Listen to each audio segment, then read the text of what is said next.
Luc chapitre 17, versets 24 à 25 est un passage essentiel pour accueillir le retour du Seigneur. Mais beaucoup l'ont négligé. Jésus a dit « Car comme l'éclair jaillit d'un point du ciel et brille jusqu'à l'autre extrémité du ciel, ainsi sera le Fils de l'homme en son jour.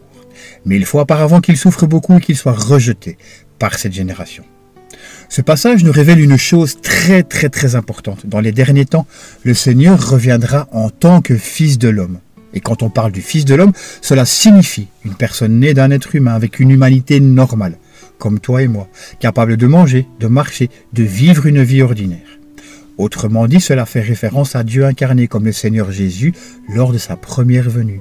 Il était Dieu, mais à l'extérieur, il paraissait comme un homme ordinaire, avec une vie humaine normale. C'est pour cela qu'on appelait le Fils de l'homme.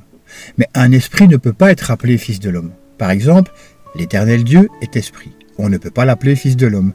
Même le Seigneur Jésus, après sa résurrection, avait un corps spirituel. Il pouvait traverser les murs et apparaître soudainement.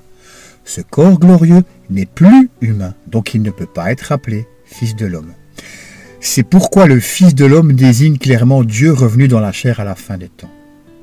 C'est exactement le même sens qu'on retrouve quand on dit « Vous aussi tenez-vous prêts, car le Fils de l'homme viendra à l'heure où vous n'y penserez pas. » Ou encore, ce qui arrivera du temps de Noé arrivera de même à l'avènement du Fils de l'homme.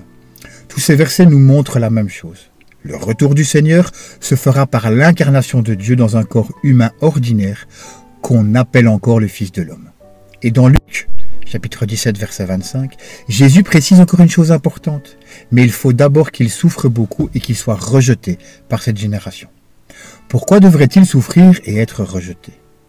Parce que lorsque Dieu s'incarne, les gens ne le reconnaissent pas, ils se basent sur leurs propres idées, sur leurs attentes, et ils rejettent le Christ incarné.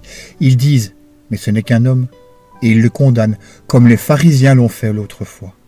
C'est justement à cause de cette incompréhension que le Christ souffre et qu'il est rejeté. Mais s'il apparaît sous forme d'esprit ou dans un corps glorieux, tout le monde tomberait à genoux pour l'adorer. Qui oserait alors le rejeter ou même le condamner? Il ne pourrait pas souffrir et il ne serait pas rejeté par cette génération. Cela prouve une chose très claire. Le Seigneur Jésus reviendra nécessairement dans la chair comme un homme ordinaire. C'est une vérité certaine. Et c'est là le véritable sens du passage de Luc chapitre 17, versets 24 à 25. Certains se demandent, mais si Jésus revient comme un simple homme, comment allons-nous le reconnaître? La bonne nouvelle, c'est que Jésus nous a aussi révélé comment l'accueillir. Si tu veux comprendre comment reconnaître ce Fils de l'homme dans les derniers jours, clique sur le lien dans ma bio et rejoins mon groupe d'études de la parole de Dieu.